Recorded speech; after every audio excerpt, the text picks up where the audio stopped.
Ladies and gentlemen, the Prime Minister.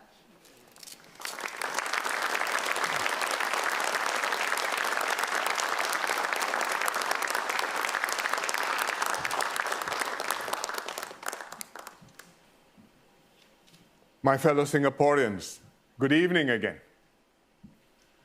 My last National Day rally was 2 years ago. Since then, COVID-19 has changed our world. Globally, it's taken millions of lives, sickened many more, and disrupted countless jobs and businesses. In Singapore, each time it looks like we've beaten the virus, it breaks through in different places and forces us to tighten up again. But we've done better than many countries. We've kept our people safe and protected our livelihoods. I thank you all for your trust and cooperation. Your discipline and resilience have made all the difference in the fight against COVID-19. I want especially to thank all those on the front line, Singaporeans and non-Singaporeans, who have fought so long for so hard. Some of you are here at the rally, others are joining us virtually. Welcome again, and thank you all.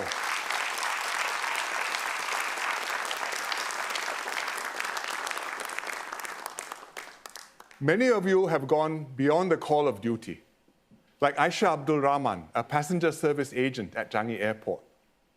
After passenger flights were sharply cut, Aisha was redeployed as a cargo agent for cold chain logistics.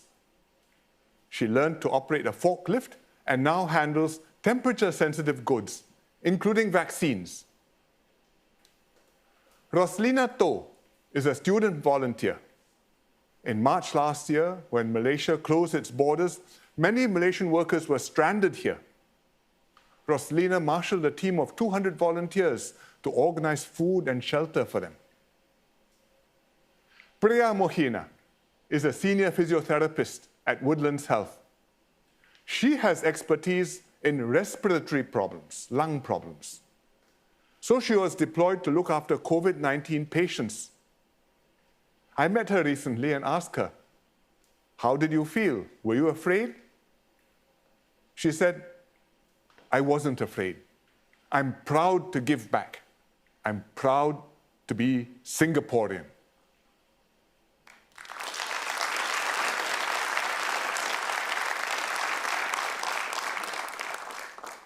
There are many more like Aisha, Roslina, and Priya, contact tracers, swabbers, ambulance drivers, workers running quarantine facilities, and vaccination centers.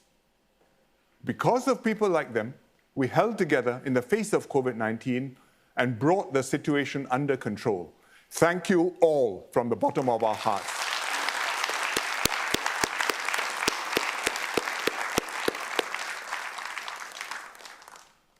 Our vaccination program has been very successful. Singaporeans came forward readily to get jabbed, confident that they would be in safe hands, including Madam Chu Huat Mui, whom you see here. She's 92 years old, and here she's getting her jab, not just from any nurse, but from her daughter, Alice. Now, 8 in 10 residents are fully vaccinated. We are in a new situation. Vaccination has slowed the transmission and spread of COVID-19. But the virus has also mutated. The Delta variant is much more infectious. It's no longer possible to bring COVID-19 cases down to zero, even if we lock down for a long time. Therefore, we must prepare for COVID-19 to become endemic, like the flu or chickenpox. Fortunately, with vaccination and added precautions, we can live with the virus and become COVID resilient. We may have to tap on the brakes from time to time, but we want to avoid having to slam on the brakes hard. So in the next phase, we will move step by step. Not in one big bang like some countries, but cautiously and progressively, feeling our way forward. Over the last week, the number of COVID-19 cases has gone up, but the number of seriously ill has remained stable. It's important to maintain this so that we can continue to ease up and especially to reconnect Singapore with the rest of the world. Meanwhile, we continue to make every effort to reach the remaining unvaccinated population. We are trying to reach you before the virus reaches you. With endemic COVID-19, sooner or later, everyone will meet the virus. If you are vaccinated, you may not get infected. But if you are not vaccinated, you'll almost certainly get infected and may well get very sick. For children, COVID-19 is often a mild disease. But for the old and not vaccinated, it can be very dangerous. That's why mobile vaccination clinics are going around HDB neighborhoods so people upstairs can just come downstairs for their vaccinations. And volunteer teams are going house to house, a doctor and a nurse, to vaccinate those who are immobile at home, one by one. If we all do our part in the months ahead, then we can keep our situation stable and gradually return to a more normal life. Go back to work or school, meet family and friends, gather for religious services, celebrate birthdays and weddings, watch live shows and sports events, and come together for National Day. With COVID-19 under control, we must now refocus on the future. Singapore has survived its worst economic crisis since independence. We drew on every available resource to support workers and companies and emerge stronger. Now, we must change gears. It's no longer about drawing down reserves to keep ourselves on life support. It is about generating new growth, new jobs, and prosperity for the future. The global economy is picking up. The US and China are growing strongly. Europe is also recovering. These are our major markets. And that's why MTI is more confident that Singapore will also do well and has raised our growth forecast for this year to 6 to 7%. Beyond this year, to sustain longer-term growth, we need to do three things: preserve our status as a business hub, attract more foreign investments, and grow Singapore companies and entrepreneurs. So first, we must preserve Singapore's status as a business hub. Many MNCs use Singapore as their regional base. Their staff, both local and foreign, need to fly in and out of Singapore to visit operations in other countries. So too do our own businessmen. If our borders stay closed for too long, MNCs will find us less useful, Singaporean businesses will also suffer, and our economy will be permanently damaged. So it's important for us to open up soon and allow more people to travel in and out of Singapore in a safe way. Second, Singapore must remain attractive to investors. Even during the pandemic, EDB persuaded major companies to invest here. You've heard of Pfizer, the company that makes the vaccine. Pfizer has been in Singapore for a long time. Now, BioNTech, Pfizer's vaccine partner, will also be setting up shop here. Global Foundries is a semiconductor manufacturer. It already has 5 wafer fabs here, and now it is building its 6th one. And Zoom has opened a new R&D center, their first in Southeast Asia. 2 years ago, I didn't know what Zoom was. I'm sure most of you didn't either. Now, without Zoom, we wouldn't be holding today's National Day rally. EDB has more projects in its pipeline. All these investments will create many good jobs for Singaporeans. Third, Singapore companies must make their mark in the new economy. A few have become global names like Caro, Secret Lab, and Carousel. Enterprise Singapore is supporting more entrepreneurs to follow in their footsteps, go out into the world, seize new opportunities, and grow their businesses. Yvonne Bock founded Hsien. It's a company selling baby feeding bottles and equipment. It's a tough business to be in because Singaporeans are making too few babies. So from the start, Yvonne expanded into other markets. Hsien products are popular in China, in Korea, and even Israel. When COVID-19 hit, many of Hsien's physical retail channels shut down, so Yvonne shifted to marketing online.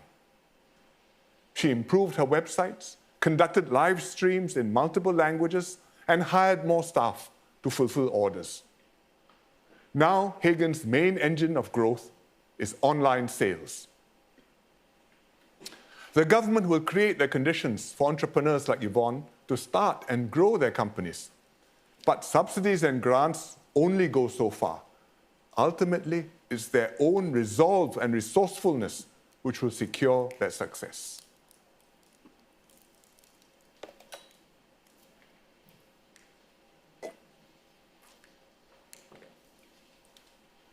Economic growth is a means to an end, not an end in itself. It must be inclusive growth that benefits all Singaporeans so that we can all fulfill our aspirations and see our children live better lives than ourselves. This is how Singaporeans have been uplifted generation after generation. And to keep this up, we have to tackle our social challenges. COVID-19 has sharpened fault lines in our society and made some difficult issues more urgent. Tonight, I will talk about three of them. First, supporting lower wage workers. Second, addressing anxieties over foreign work pass holders. And third, managing race and religion. Let me first talk about supporting lower wage workers. During COVID-19, many lower wage workers were on the front line, and Singaporeans saw the importance of jobs like cleaning, food delivery, and security. We gained fresh respect and appreciation for these workers. Lower wage workers and their families receive significant support from the government in housing, through HDB subsidies and rental flats, in healthcare, through hospital subsidies, the CHAS scheme and Medifund, in retirement, through CPF top-ups and silver support, and in education, through a huge effort to support lower-income families to help their children do well in school and beyond. Despite this, lower wage workers are more stressed than others. Their jobs are less secure, they are more likely to be laid off, they have less savings to tide over hard times. In the pandemic, their situation has been precarious. And that's why in every COVID-19 budget package, we included extra help to lower-income households. Beyond emergency assistance, lower wage workers need longer-term support. In many countries, the earnings of such workers have stagnated. But in Singapore, their lives have improved as the country progressed because the government has helped them upgrade their skills, use machines and technology, and become more productive. We also have specific policies to raise their income. And one important policy is the Workfare Income Supplement Scheme. Workfare is effectively a negative income tax. Instead of taxing the incomes of lower wage workers, the government tops up their salaries in cash and CPF contributions. And almost 500,000 workers benefit. Workfare costs the government $850 million a year. And in 2 years' time, we will be increasing this to $1,100 million. And this will allow us to raise payouts for all workfare recipients and to help younger lower wage workers by starting workfare younger, from the age 30 rather than from 35. It's a major change.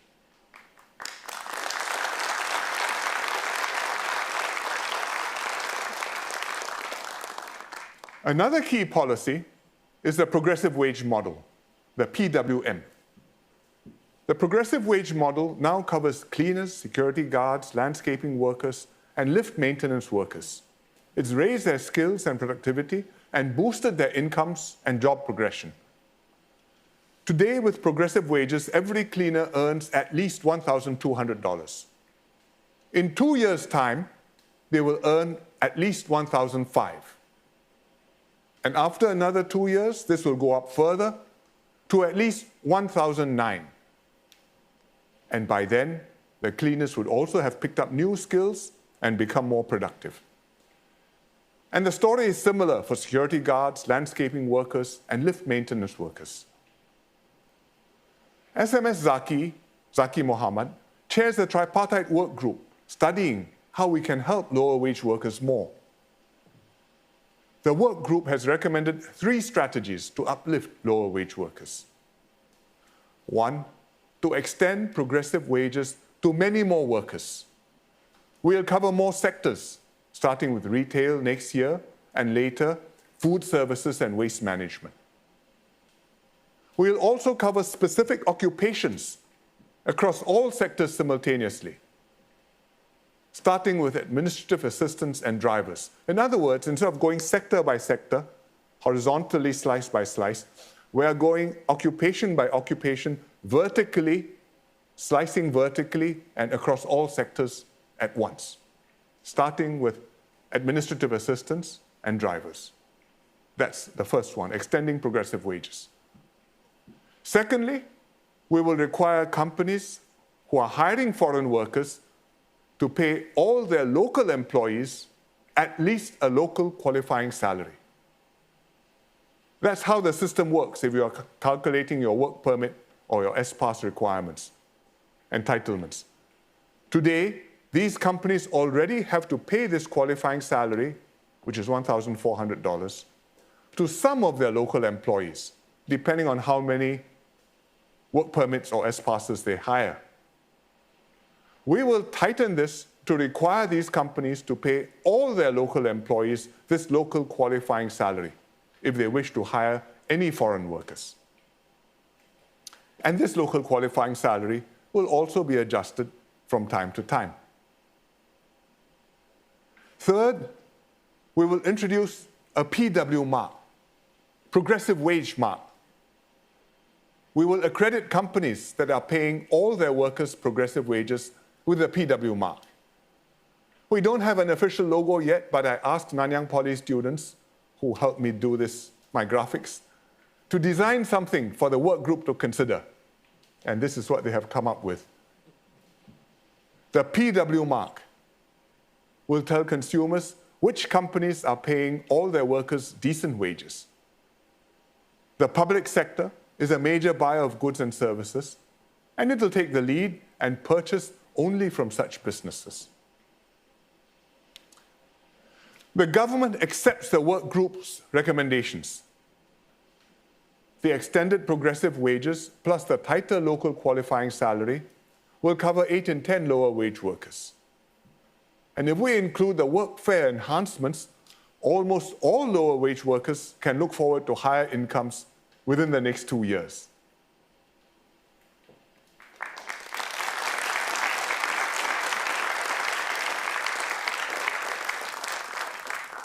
The work group has done its best to understand the aspirations of workers, the concerns of employers, and the objectives of the government.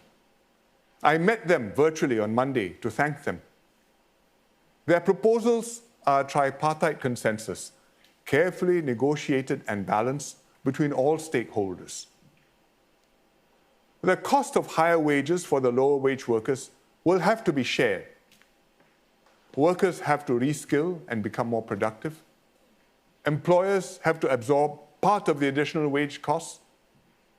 The government will help them with transitional support. But businesses will still have to pass on some of the costs to their customers. So all of us as consumers must also chip in, pay a little bit more for some of our favorite things, like bubble tea or bak chor mee, with or without ham, to help the shop cover higher cleaning and waste collection costs. I'm glad that many Singaporeans are willing to support lower wage workers in this way. It will not only enable the workers to keep their jobs at higher pay, it will also show that as a society, we value their work and contributions, and that they are part of us. I'm especially concerned about the specific group of lower wage workers. These are the delivery workers. They work with online platforms like Foodpanda, Grab, or Deliveroo. They are a familiar sight, especially during COVID-19, delivering our orders day and night. It is hard work, and most earn modest incomes. Let me show you a clip from a short film by Mohammad Ruzail bin Marwazi. Ruzail is a talented second-year student at ITE Central studying film. He made this prize-winning film based on his own experience as a delivery worker. Let's watch it.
Kejar.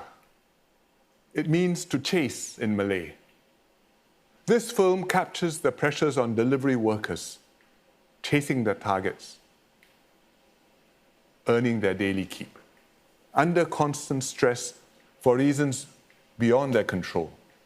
Bad weather, scary dogs, motorcycle breakdowns, trying their best to hit their daily targets and not always succeeding. Delivery workers are, for all intents and purposes, just like employees. The online platforms set the price of their product. They determine which jobs are assigned to which workers. They manage how the workers perform, including imposing penalties and suspensions. Yet delivery workers have no employment contracts with the online platforms. Therefore, they lack the basic job protection that most employees enjoy, like workplace injury compensation, union representation, and employer CPF.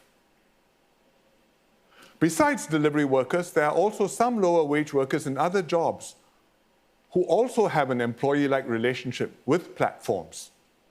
They too will find it harder to afford housing, healthcare, and eventually retirement. More people are taking up this type of work, so this problem is growing. The Ministry of Manpower is studying it and will be doing consultations. We must address the issues to give these workers more secure futures.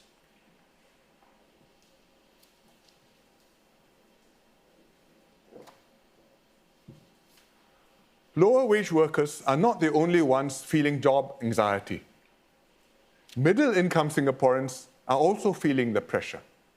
And we see this in the growing restlessness over foreigners, particularly work pass holders. This unhappiness was already present before COVID-19, but the economic uncertainty has intensified it. Work pass holders are here to complement our workforce and grow the economy. In good times, this attracts investments, which in turn creates more jobs for locals. In bad times, like last year, the foreign workforce shrinks, and this shields locals from worse job losses. Most Singaporeans understand these economic arguments. But there's another set of arguments based on individual lived experiences, which are more personal and emotional. And here it's about competition for jobs and opportunities at the workplace. Is my employer hiring work pass holders at my expense? Is he treating me fairly when it comes to postings and promotions? Is he developing and preparing me to take on bigger responsibilities? These are valid questions which we must address. First, we must assure Singaporeans that employment pass and S-pass holders are of the right standard. And a practical and reasonable indication of quality, the standard, is how much the employer is prepared to pay for the work pass holder. And that's why, to qualify for an EP, employment pass, or an S-pass, there are salary cutoffs. And as Singaporean wages rise, we have raised these cutoffs instead. Last year, we raised the cutoffs twice.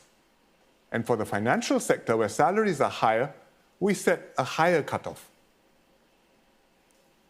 We will continue to tighten the criteria for EP and S-passes over time.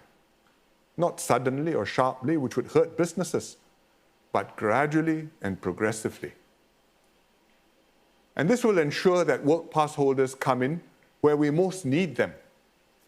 And we won't be flooded with more than we can absorb doing jobs for which Singaporeans are qualified and available. Second, we must assure all employees of fair treatment at the workplace. We often hear complaints about financial institutions and IT companies hiring too many foreigners. And indeed, both these sectors have a large share of work pass holders. But there's a reason for this. It's because we are a business hub. The finance and IT companies here perform regional and global functions, which require both local and foreign talent and expertise. Plus, finance and IT are rapidly growing sectors where the skills are in short supply, not just in Singapore, but in many countries. So these two sectors, finance and IT, have taken in more foreigners, work pass holders, but the companies in these sectors have also recruited many Singaporeans and groomed the promising ones to take on senior and international positions. Not just in Singapore, all over the region, worldwide. Had we not allowed these companies to import the EPs they needed, they wouldn't have come here, and Singaporeans would have had fewer opportunities. Of course, not every company plays ball. A few have not been fair employers. They hire from their own countries using familiar links and old boys networks rather than openly on merit. And they give foreigners the jobs and opportunities and only make token gestures with locals. And that naturally causes problems. Government agencies deal with these transgressions firmly. For example, when MAS, the Monetary Authority of Singapore, receives a complaint about human resource practices in a bank, it investigates thoroughly. If the complaint is valid, MAS will speak to the bank at a senior level. And when MAS raises one eyebrow, the banks take it very seriously. They report back to the HQ and they make adjustments. And when IMDA does the same with IT companies, they too take note. These interventions by our agencies are quiet but effective. I once met a CEO in Davos. We said hello, chatted, then of his own accord, he volunteered to me that his IT operation in Singapore was doing its best to improve local recruitment and talent development and wanted to be a good corporate citizen. I knew why he said this. I thanked him politely. Later, I cross-checked with IMDA, and I was happy to confirm that the company had indeed made an effort and improved. To deal with workplace discrimination more broadly, we have TAFEP. It's an acronym, Tripartite Alliance for Fair and Progressive Employment Practices. TAFEP. TAFEP has laid out clear guidelines on fair treatment. Most companies comply. If a company falls short, TAFEP will counsel it. And if it still fails to get its act together, MOM can impose administrative penalties, including restricting the company from hiring foreign workers. And this has generally worked quite well. But over the years, the government has received repeated requests to toughen up TAFEP. In particular, the labor movement and NTUC MPs have pushed for anti-discrimination laws that carry penalties. The government has held back because we didn't want the process to become legalistic or confrontational. It's better if disputes can be resolved amicably through persuasion or mediation. But after consulting the tripartite partners, we have decided to adopt the Labour MP's suggestions. We will enshrine the TAFEP guidelines in law. This will give them more teeth and also expand the range of actions we can take. We will model our approach on how we deal with another class of disputes, those over salaries or wrongful dismissal. In such disputes, conciliation and mediation have to be tried first. And only when those fail does the matter go before an employment claims tribunal, which will arbitrate and decide the case.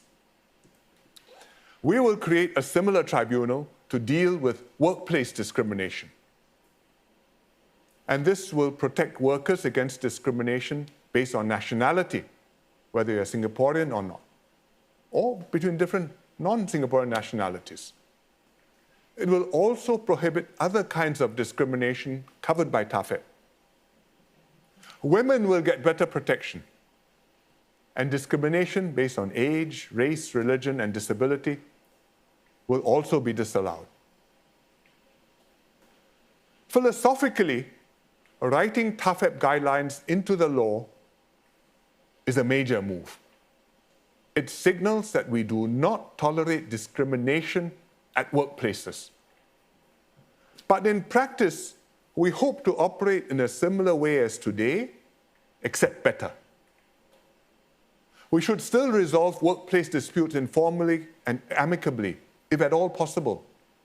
The legal redress should be a last recourse, one which is seldom needed, but because it is there and you can go there, the parties will be caused to work harder to settle the dispute through conciliation and mediation.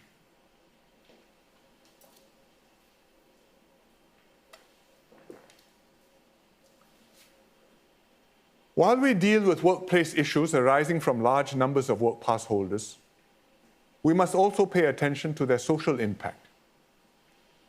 Work pass holders come here to work.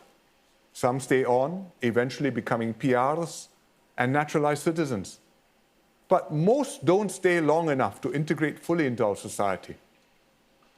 Social frictions arise because culturally, work pass holders are different from us. Even if they are Chinese, Malay, or Indian by race, they are different from us. In fact, sometimes frictions arise precisely because they are racially similar to us. They look like us, and yet they don't act like us. I once tried to explain our multiracial society to a foreign leader. I said, Singaporeans are racially similar to people from China, India, or Southeast Asia. But after 2 generations of nation building, Chinese Singaporeans have become different from Chinese Chinese.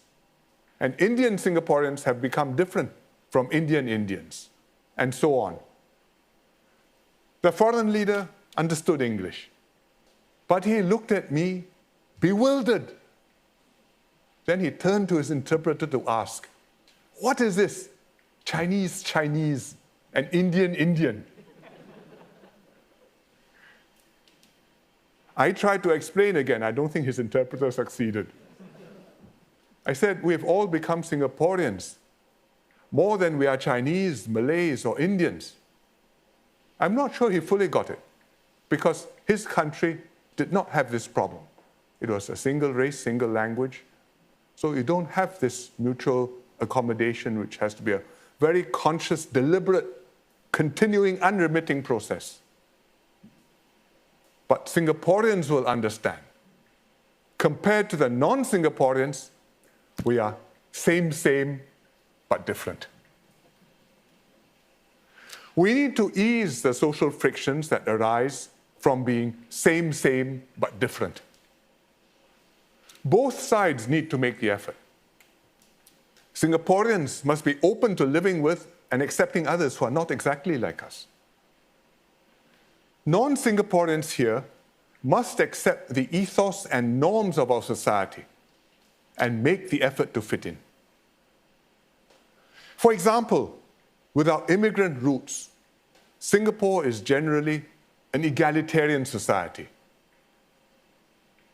But some work pass holders and their families bring with them social practices and class distinctions from their own countries.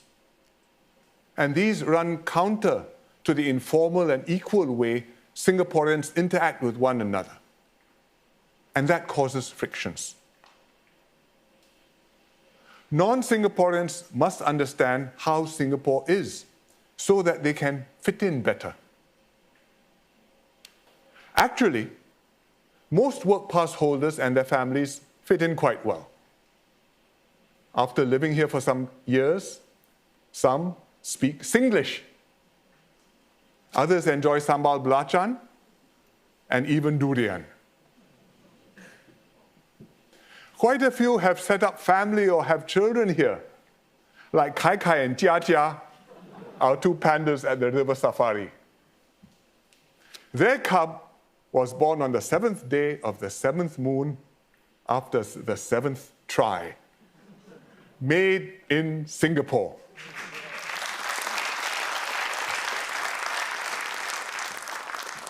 We are trying to extend their visit passes now.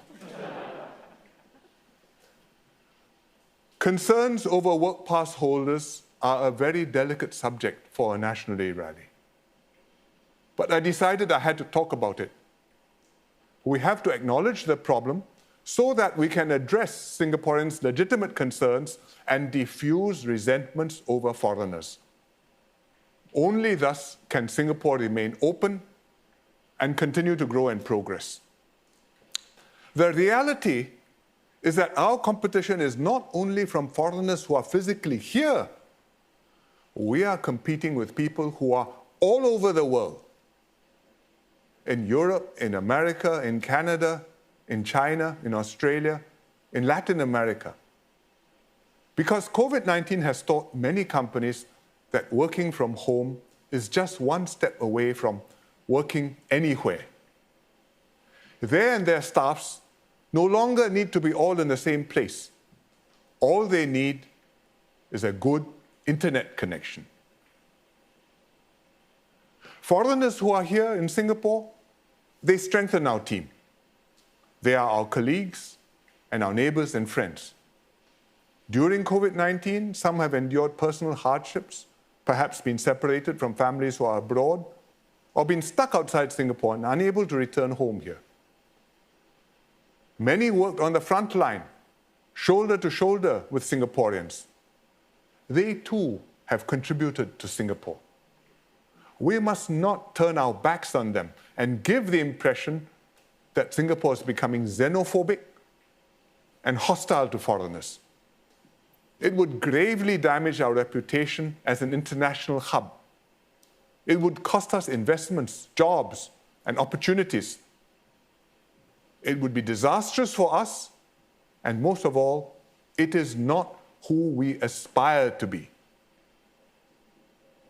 Instead, we must make it crystal clear to the world that Singapore is determined to stay open in order to earn a living for ourselves. It's not just our policies which have to be outward and forward-looking, but also our mindsets and values as a people, to look beyond our shores, to welcome ideas and talent, to accept competition and change. These values help a population of immigrants to become a cosmopolitan and vibrant country. We must uphold them as we continue to build our home and nation.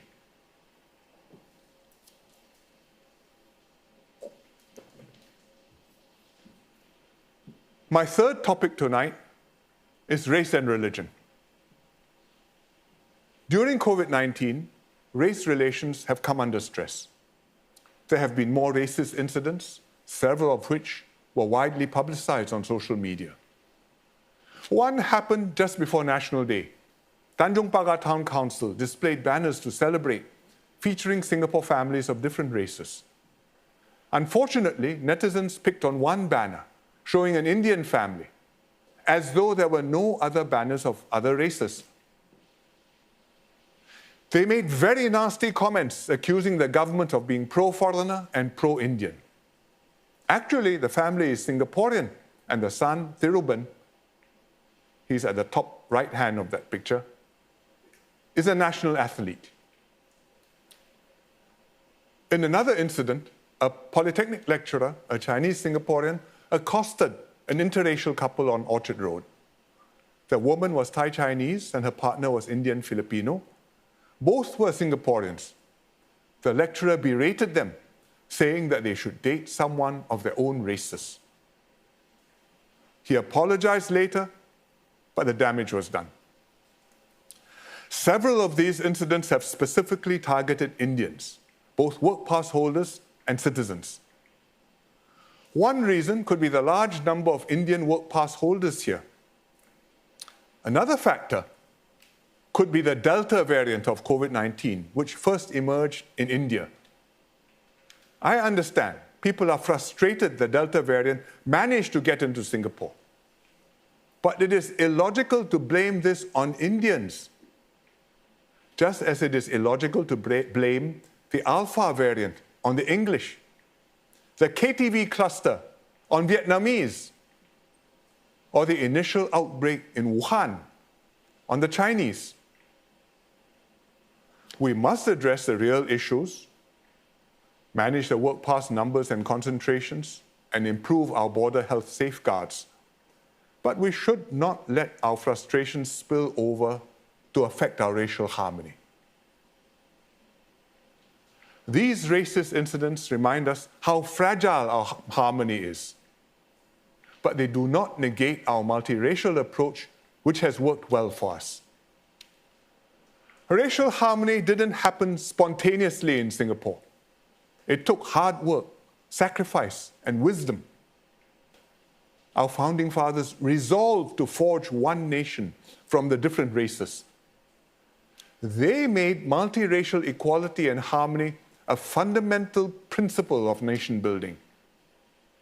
They didn't suppress the distinct identities of each group. Instead, they acknowledged and accommodated them. Everyone in Singapore could practice their own beliefs, festivals, religions, and cultures. English, not Chinese, became our working language, so that no race would be privileged over the others. At the same time, we preserved the mother tongues. We retained Malay as our national language, and we continued singing Majulah Singapura with gusto in Malay. Over time, the different ethnic groups reached a balance. We did this not through push and shove, but through mutual compromise and give and take. No group got everything it wanted. Each gave up a little in order for all to live harmoniously side by side. As a result, Singapore is one of the few countries in the world where people of different races and faiths live peacefully together and have done so now for more than half a century. It is a rare and precious achievement, but it is also a delicate balance, because a harmonious multiracial country is not a natural state of affairs, and it is not a stable state of affairs. It doesn't happen by itself, and it doesn't stay like that by itself. Look around the world. Many countries set out professing the same noble ideals. But over time, their race relations and politics polarize. Often the majority group asserts its power and sidelines the minorities, and the minorities find themselves with less and less space and feel no choice but to push back hard. Sometimes the minorities pursue aggressive identity politics, and the majority group feels pressured and threatened and rallies around hardline chauvinist leaders. It happens to countries much older than Singapore. Either way, the outcome is unhappy for both majority and minorities. And once a country has gone down that path, it's very difficult to turn back. Fortunately, right from the beginning, Singapore chose a different path for ourselves. Nevertheless, 56 years is a very short time in the history of nations. Our racial harmony is still work in progress and will be so for a long time. We all take pride in Singapore's multiracial identity, but all of us still retain at least some racial or religious preferences. We make friends more easily with others who are of the same race or who share our own religion. We mostly choose life partners who are the same race, although that's changing. All this is human and natural in every society. But sometimes it goes beyond racial and cultural preferences to become biases and prejudices. Then it is a problem. Some job advertisements require people who speak Chinese. Yet it's not always clear whether this is a genuine necessity for the job or a polite way to signal that the employer is more comfortable with Chinese workers. Or you're looking to rent a flat. You call the property agent, he finds out you're not Chinese, then he says, sorry, the owner doesn't want to rent to you after all. If he's polite, he stops there. If he's direct, he will tell you why. These things do happen here. The minorities experience it more acutely because they are the ones most affected by such racial discrimination. They feel angry, hurt, disappointed that the words in our national pledge are still an aspiration, but still not fully achieved. I know it's harder to belong to a minority race than to the majority. And this is true in every multiracial society. But it does not mean we have to accept this state of affairs in Singapore. We must keep on working at it to become one people, regardless of race, language, or religion. The majority must be more sensitive to the concerns of the minorities, and we must also have the moral courage to take a stand against racist behavior, to express clear disapproval of racist incidents when they happen. That's not so hard. But what is much harder, to call out deliberate racist agitation that masquerades as something else. Like the campaign against CECA, the Comprehensive Economic Cooperation Agreement with India, which claimed to be about putting Singaporeans first, but had a strong racial undertone. The real solution to racism is to change social attitudes, individual and social attitudes. And this takes time and effort. Legislation can play a role. Laws may not by themselves make people get along with one another or like one another. But laws can signal what our society considers right or wrong and nudge people over time to behave better. Today, we have various laws dealing with serious racial offenses, like hate crime or causing racial enmity. But these laws are scattered in different places, like the Penal Code and the Sedition Act, and they focus purely on crimes and punishments rather than persuasion and rehabilitation. we intend to pass specific legislation on racial harmony. We will call it the Maintenance of Racial Harmony Act. And it will collect together in one place all the government's power to deal with racial issues. It will also incorporate some softer and gentler touches. For example, the power to order someone who has caused offense to stop doing it and to make amends by learning more about the other race and mending ties with them. And this softer approach will heal hurt instead of leaving resentment. And if he complies and does it, that's good, we move on. If he doesn't comply or continues to do wrong things, legal consequences follow. We already have a similar law for religious harmony.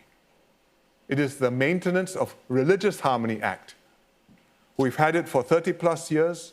We've never needed to invoke any of the punishments under this act.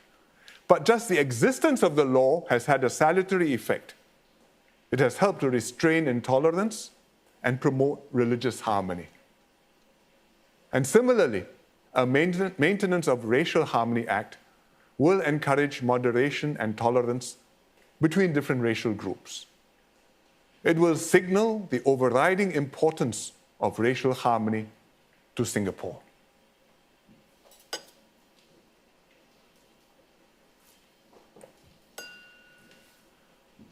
Besides pushing against discrimination and racist attitudes, we also need to keep our policies on race and religion up to date. Because racial and religious harmony is not just delicate, but also dynamic. It changes over time. Our values and beliefs as a society shift over time. Each new generation has its own perspective on racial issues. Older Singaporeans lived through Singapore's independence journey. They think discussions can become disputes, disputes can become quarrels. Better don't talk about such things too much. Younger Singaporeans didn't personally experience the racial tensions and riots of our early years. Their living experience has been largely racial peace and harmony. They believe we are mature and stable now. We want to improve the status quo. We must talk about racial and religious issues more openly and relook our policies and assumptions afresh. These generational differences in views are perfectly understandable and should be accommodated. That's within Singapore. Meanwhile, the world around us is changing. Singapore is highly exposed to external political developments. We are affected by the Black Lives Matter movement in the US, or the violence between Israel and the Palestinians in Gaza. Our own circumstances and contexts are completely different, and these are not our quarrels, but they do affect our people. We are influenced by external religious trends too. Many Christians think of themselves as members of a worldwide communion. Similarly, Muslims consider themselves to belong to a global ummah. So when religious norms elsewhere shift, norms and practices in Singapore are also affected. Therefore, from time to time, we must adjust our policies on race and religion. But we should adjust based on our own needs and circumstances, and not just because of trends abroad. And we should do so with caution, because race and religion will always be highly sensitive issues. We have to take the time to discuss respectfully, make sure everybody understands, and build a consensus before we make any move. One example of how we do this is the Tudong issue. Wearing the Tudong has become increasingly important for the Muslim community. It reflects a general trend of stronger religiosity in Islam around the world, in Southeast Asia, and in Singapore. For many Muslim women, it's become an important part of their faith and an expression of a deeply felt identity. Over the last few decades, more Muslim women in Singapore have worn the tudong, both in social settings and workplaces. Year to year, the change is gradual, but over a generation, the shift is quite obvious.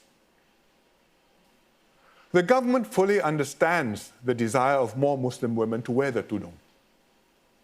But we are cautious about how non-Muslims will react to the visible change and how that could affect relations between the communities. Will it be seen as more inclusive, or will it highlight and accentuate differences? Today, the tudong is commonly worn in most settings without restriction, in public places, in workplaces, in parliament, attending the National Day rally. However, in some places where uniforms are required, the government has not allowed the tudong to be worn. And this particularly applies to school uniforms and to uniforms in the SAF and the home team, and also to nurses' uniforms in public hospitals. Generally, the Muslim community has understood and accepted the government's stance on the tudong, but they still hope that over time things can change. In particular, allowing nurses to wear the tudong has become a focal issue for Muslims here. In 2014, when there was intense discussion on the tudong, I had a closed-door meeting with Muslim leaders. We spoke candidly, heart to heart. They explained to me why the tudong was important to the community and what they hoped the government would allow. I told them I understood how strongly they felt, but I also explained the government's perspective and the reasons behind our policies. I said that for school uniforms, the government had overriding reasons for the current rules.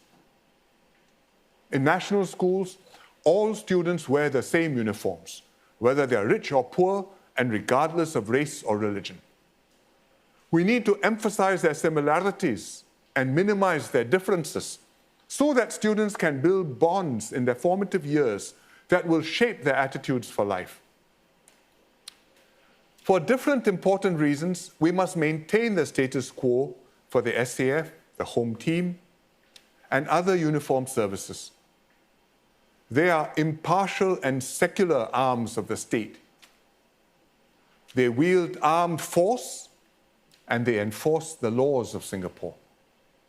And they must always be seen to be doing so without fear or favor, and therefore everyone wears the same uniform. Then we have the nurses in hospitals, and here the opposing considerations are more finely balanced. On the one hand, the community's desires. On the other hand, the government's concerns, both national and specific to nursing. Patients in a hospital are often anxious and sometimes very ill. So it's important that they and their families see all nurses as the same.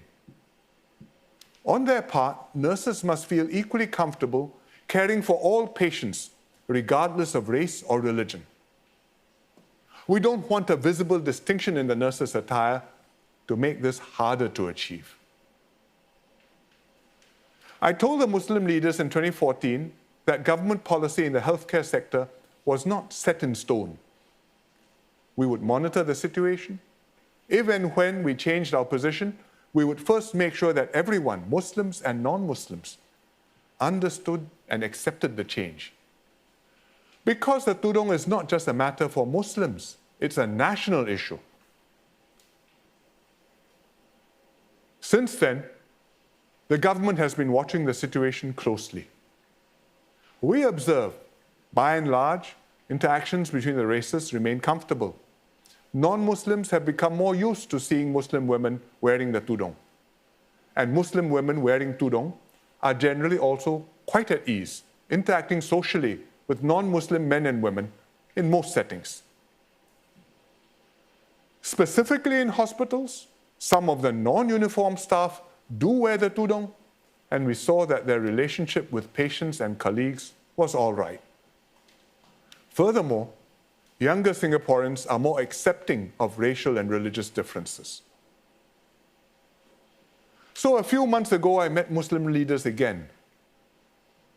I thanked them for their help managing this sensitive issue all these years. I told them we were now ready. We would prepare the ground and tee up for a decision by the National Day rally. So tonight, I'm making the announcement. Starting in November, Muslim nurses in the public healthcare sector will be allowed to wear a tudong with their uniforms if they wish to.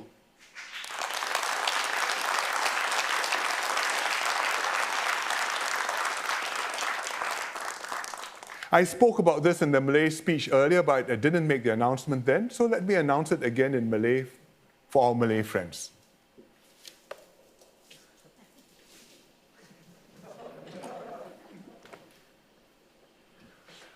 Biar saya ucapkan sekali lagi dalam bahasa Melayu, buat rakan-rakan Melayu kita. Pemerintah telah ambil keputusan mengenai soal tudong.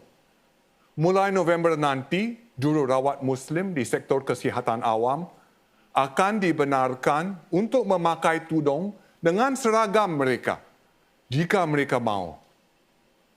Saya harap keputusan ini akan diterima semua pihak dengan semangat yang betul dalam usaha untuk memperkukuh iltizam bersama kita bagi masyarakat berbilang kaum dan agama Singapura. Terima kasih.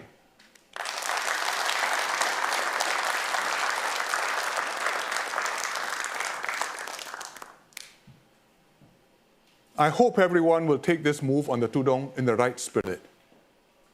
We are making a careful adjustment to keep our racial and religious harmony in good order.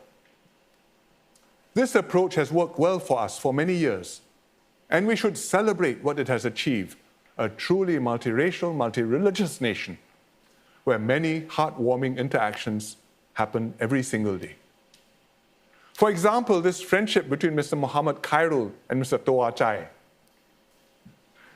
Mr. Toh suffered a stroke 2 years ago. Recently, he needed help to get his COVID-19 vaccination. Khairul learned about Mr. Toh's predicament and volunteered to bring Mr. Toh to the CC for his vaccination. Now they've become good friends and spend time together when Mr. Toh goes to exercise at the Senior Activity Center. Another instance is this group of 3 neighbors, the Gohs, the Rajendrans, and the Tans. They've stayed together on the same corridor of the HDB block in Whampoa for many years. Before COVID-19, they held frequent potluck parties together. Now, they are helping one another through the pandemic, tapawing food, watering each other's plants, or washing the lift lobby floor daily for everyone's benefit. They are there for one another in true high-rise kampong spirit. Such positive stories seldom go viral. We try our best, we always fail. But they are good stories. People of different races interacting daily at coffee shops, in community centers, or on the sports field. People of different religions respecting one another's beliefs, sharing spaces, worshipping in temples, mosques, and churches all along the same street. People falling in love across racial and religious lines, getting married and setting up families. These things happen daily. They are the norm in Singapore, and they are precious. Long may that continue.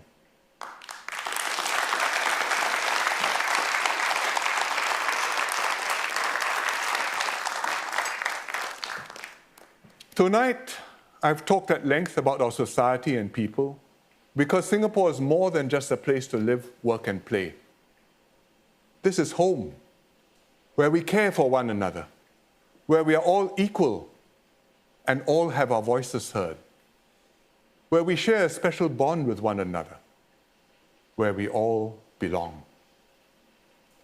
As a country, we have many strengths to be proud of. Our healthcare system, our civil service, our public infrastructure, our national reserves. But our greatest strength is our people, united and resilient steadfast and resourceful, in good times and bad.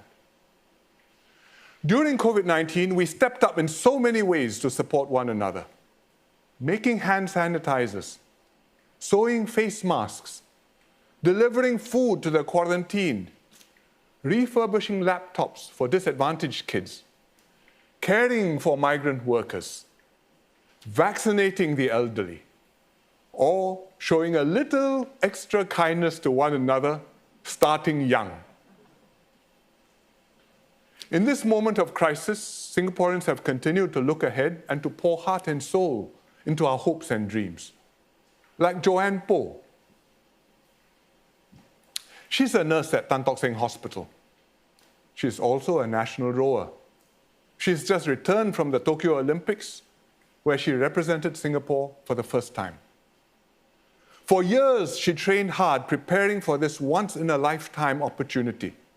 But when COVID-19 hit, she heeded the call for medical reinforcements and returned to work without hesitation. It compromised her training, but she never gave up her dream to be an Olympian. She said, "When I'm at work, I'm 100% a nurse. When I'm at training, I'm 100% a rower." Joanne, you represent the best of being a Singaporean.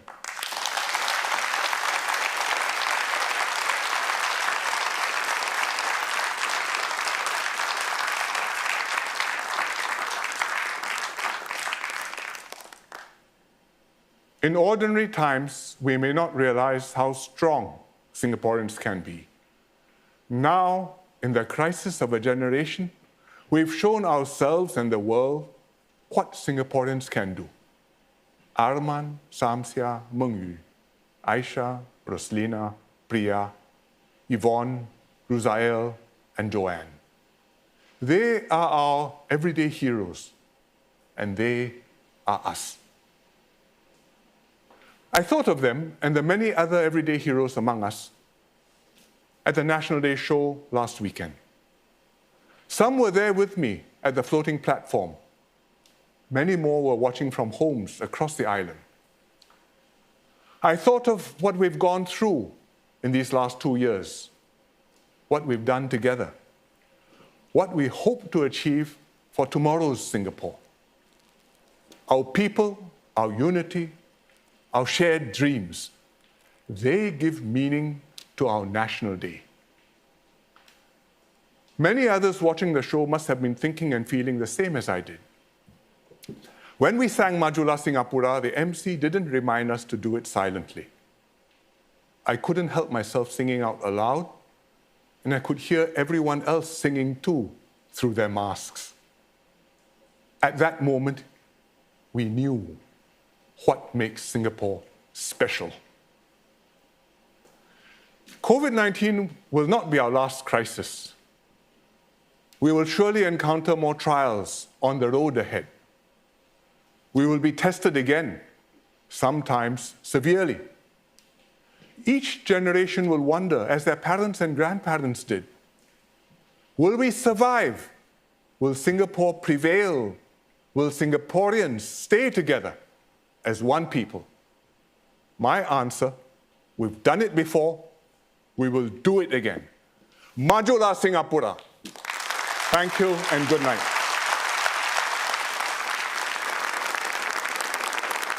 You've just been listening to Singapore's Prime Minister Hsien Loong deliver this year's National Day rally here at MediaCorp.